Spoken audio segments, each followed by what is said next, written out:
Friends, this is a modified 1965 Fastback Mustang. I want to show you a cold start and a couple of things about the car.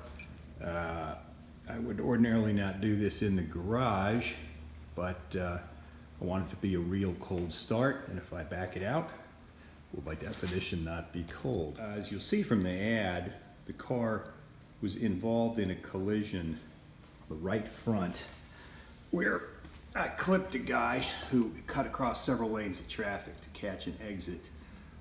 We went to a lot of pains with my mechanic to fix it up right. There was no frame, engine, or suspension damage. That is a new fender, and I think you'll see that a new fender and hood.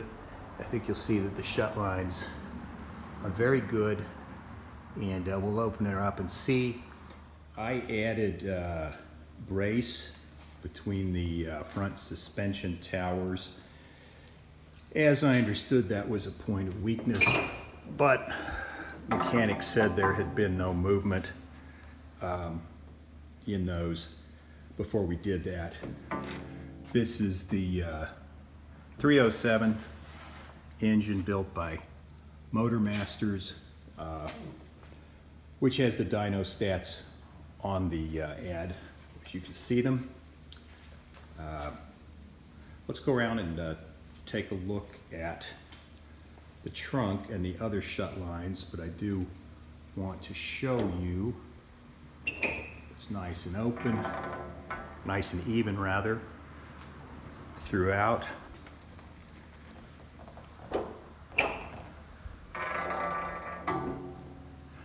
Springs are good, replace those as well. And of course this is a new hood which has a heavier bracing than the one that was originally on the car when I bought it.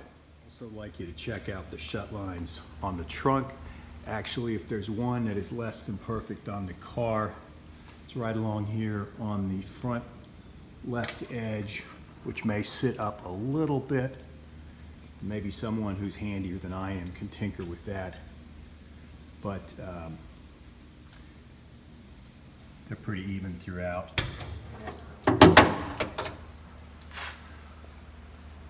That's a newish Optima battery, a couple of years old.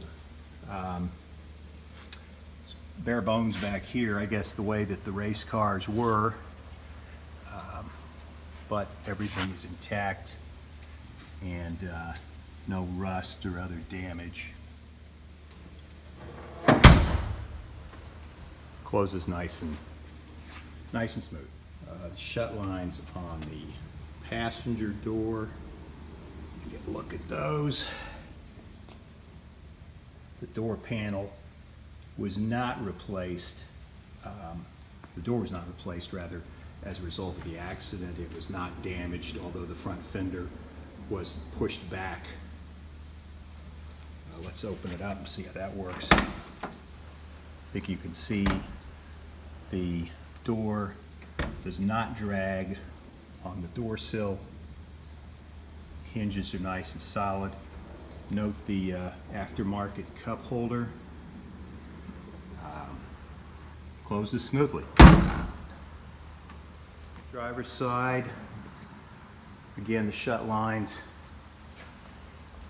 And again, the door opens, does not drop. It is not dragging on the door sill at all. Nice, easy close. When I obtained the car, the door locks, or at least the driver's side door lock, was not working. I've had that fixed. Both doors lock securely. Windows roll up and down smoothly with the cranks. Rubber gaskets, weather stripping. It's all very pliable. And we'll close the hood here and take a look at this shut line. Again, as you can see, pretty precise all the way across. Okay, so let's do that cold start. And when I say cold, I mean totally cold. The car has not been driven in 4 days.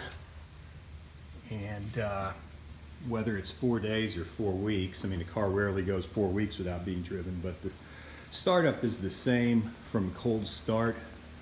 I pump the gas once, crank it, and then when it lights up, I feather the pedal for a few seconds just to keep it idling. Then it settles into an idle, and I like to let it sit and warm up for 45 to 60 seconds, and it just drives very smoothly. Anytime later in the day that you're driving the car, if it's been driven once, it just starts with the turn of the key. Okay, so let's start it up. One pump of the accelerator.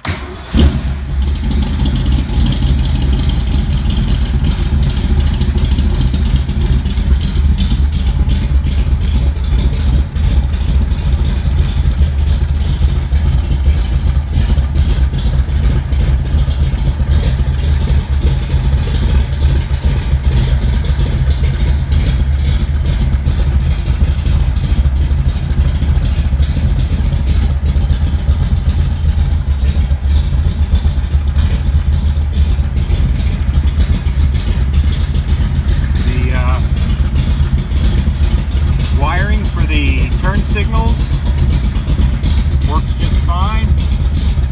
Had those connected. Also, the brights on the headlights work. Lights up that red one in the middle. Now shutting her down after the cold start. Hey friends, back with the Mustang. I just drove downtown after getting some fuel, about 10 miles on the highway at 75.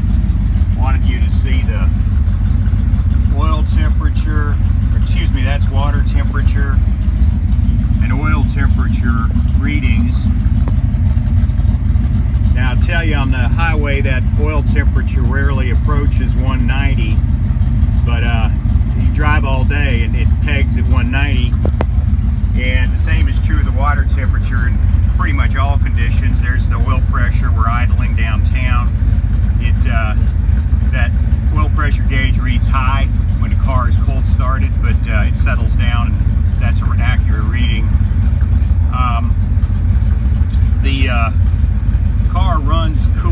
The hottest I've ever seen oil pressure is it crept up to 230 one day when I was stuck in 20 minutes in stop and go traffic on a 90+ degree day.